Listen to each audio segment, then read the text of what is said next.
Hello. Welcome. This is the People's Food Co-op Pharmacy, and this is the training video. It's a good idea to always wash your hands when you're working produce, especially after you're on the register. But any other time you rub your nose or anything like that.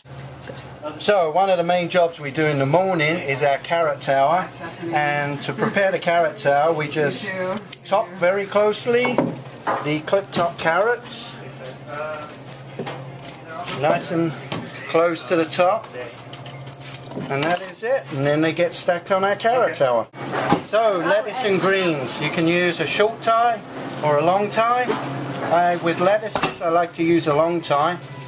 I like to put the tie close to the top. If you put it too far down, the greens as people pick them up start to fall over. Close to the top, around, nice tight tie, trim the butt, use the knife the right way, trim the butt, and voila. With greens, often once you pull them in you can use a short tie. I like to have them tight on the rack. Again, putting the tie up close to the top so the leaves don't fall out. Same thing, round, tie, and then I like to trim off like that. Also you'll notice I tie the same way as the bottom tie, which usually growers are picking them with the nice visible green side facing out. Celery. What we do with celery, we take a produce tie. We have short ties, we have long ties. I like to use short ties on the celery, close to the top, put the tie on, nice and tight, turn it around, and then what I do, I trim the top, and then I trim the butt. Yeah. Voila. So green onions. Usually we'll take a long tie and then just cut it. You'll notice I put the tie facing up ways because most customers are going to grab it like this way up so they'll see the organic. And then we'll trim the tops. And that's the green onion. You'll see again I've put the tie at the back with the grower's tie.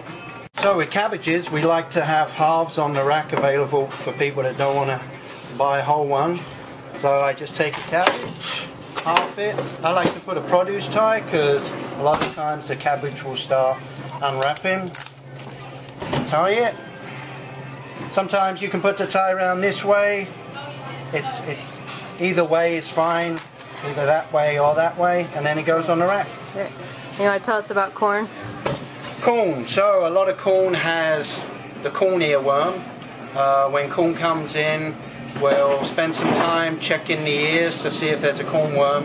If there is, we generally will take the top and just cut off to where the corn worm is. If it comes in nice and clean of corn worms, we'll just put the corn straight out, often using a pair of scissors to cut off the silk. This is Neil cutting a large squash because nobody's going to want to buy a squash that big. He's going to do one half and then he's going to cut the other half into two and put those in these plastic bags. To leave the seeds in the squash, that way customers can either roast them up or they can plant them. We also put a sticker onto the squash before it goes on the rack with the code number 36, the variety Blue Ballet, certified organic, 99 cents a pound, and then the date it was cut. So with pineapples, as they start to ripen, we like to put them on the rack. I halve the pineapple. I like to leave if it's a nice top, I like to leave that on. We like to put saran wrap onto the pineapples. They look nicer on the rack. Just lay the pineapple down. Cut the saran wrap. Again, I like to leave the top open. And then a piece of tape on the back. Helps to hold the saran wrap closed. Do you put a label on those? I tend not to. I do put a sign, but if you want to, yeah, you're welcome to put a label. So culling and rotating are really important and are done throughout the day and a part of the whole produce setup in the morning when putting out say this berry cart. We have kiwi berries that we can see. Some are not looking so happy. So in the morning I will go through, cull through, take out the not so happy ones, and often using a number of trays to then fill them up again. So we're going to do some culling and some stocking at the same time. There's two different kinds of stocking carts. One is a big cart loaded with huge boxes. The other is a regular shopping cart with produce baskets in it. As you can see, Neil just put the case of pears right on top of it. Neil's going to stock some pears. As you can see, he's putting some in the top basket where he's going to restock those. And ones that have broken skin or bruises, he's putting in the bottom basket to be reduced. As we cull produce, there's 4 different places the produce will end up.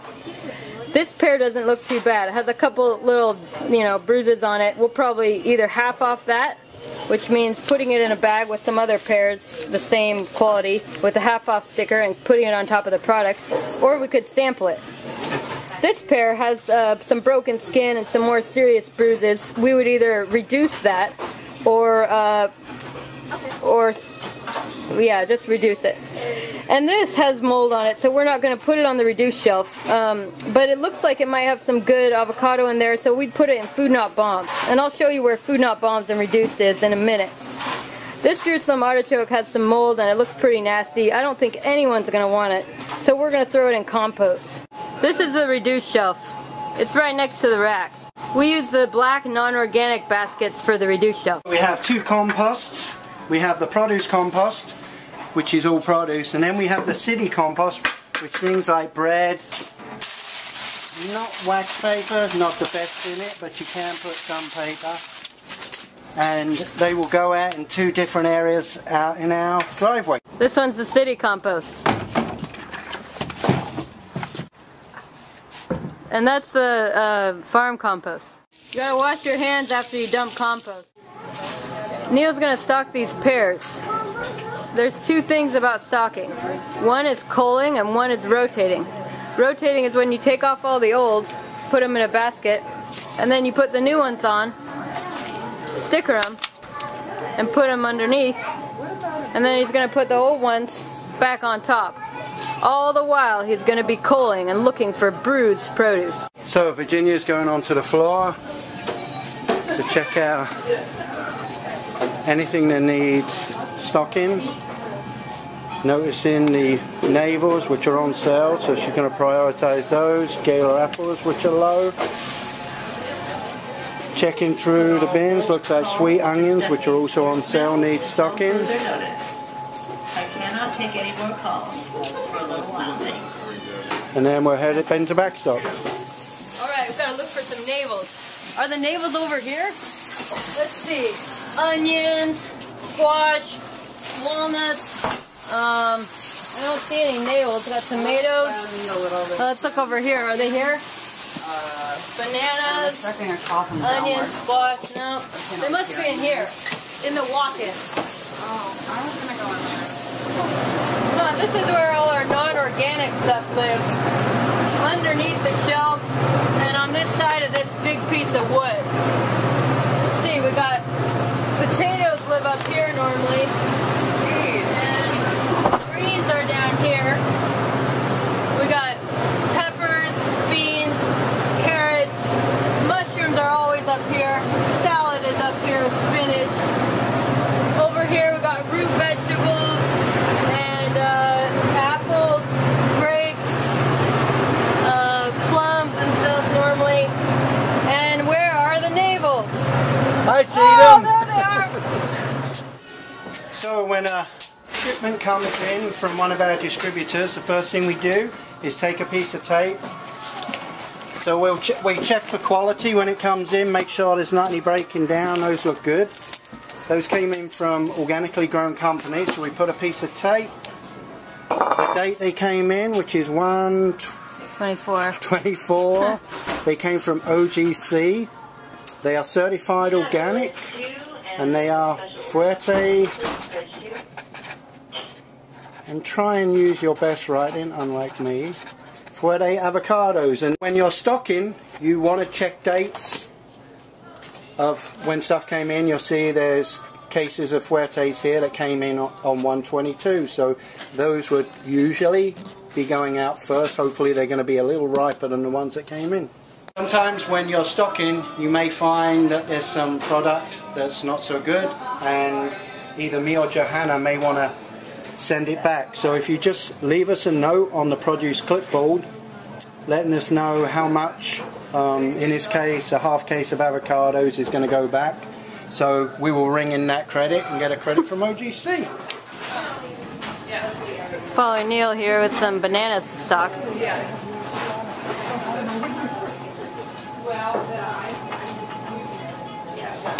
And when it's quiet, I may use a large cart. When it's busy, you may want to use a smaller cart.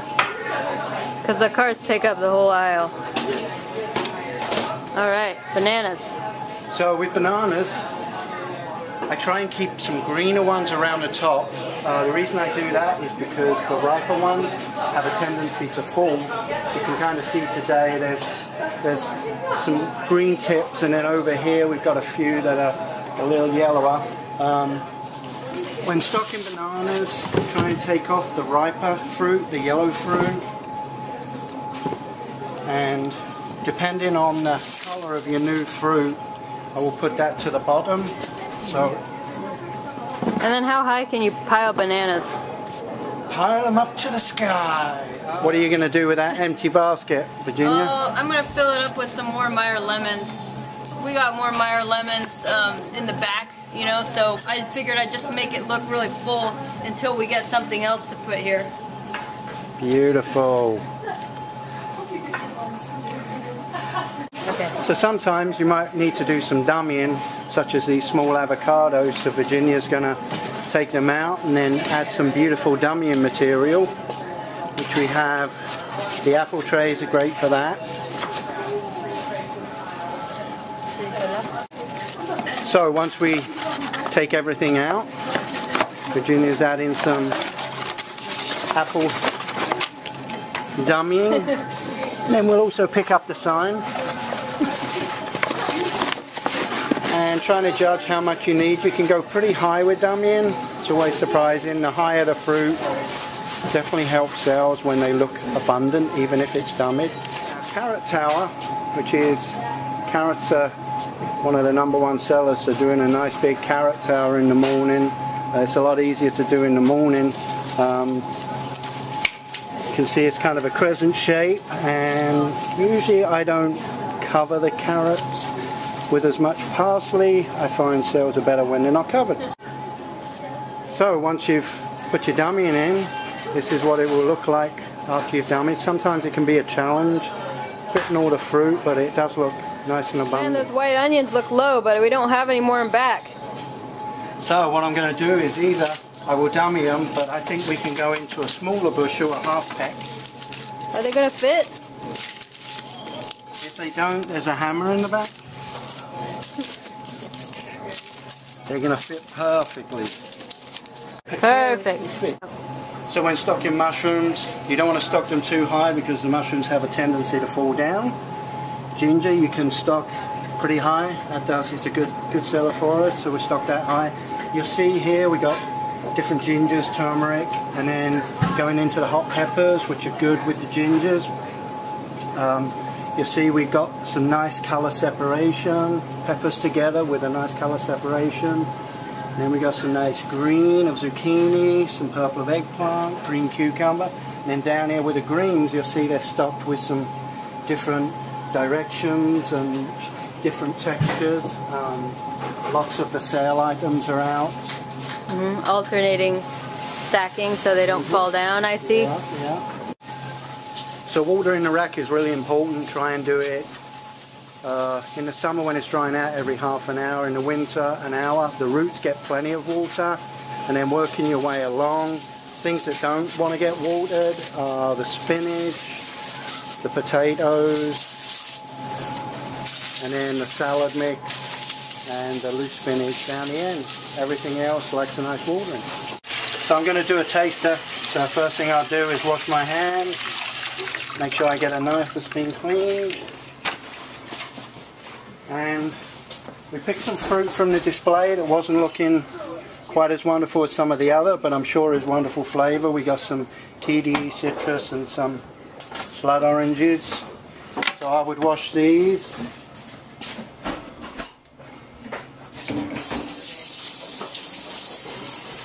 Okay. So taking the sticker off. And usually when I'm doing a taster, I'll always try a piece of fruit first. The last thing you want to do is put out a taster that doesn't taste good. Is it good? Mmm, so good. So when putting out your sample, you want to make sure with certain items like citrus, you got a compost box for customers. And then I'll put out a pair of tongs for people to pick them up. The lid. And a sign, right? And when you put the sign out, you'll put the time and the date the sample went out. That way it doesn't sit out there and not be so happy. All year round we have outside displays. Don't forget about these when the items are getting low. Normally in the summertime, here in our courtyard, we have a bunch of starts for sale. Little plant starts. It's important on your produce shift to always check them and make sure they stay moist. Thank you for watching the People's Produce training video. Remember, water the rack, keep your eye on sale items, make sure they're stocked, and always check outside when it's summertime to make sure the starts get watered. Thanks for watching, and you can watch this anytime for a refresher.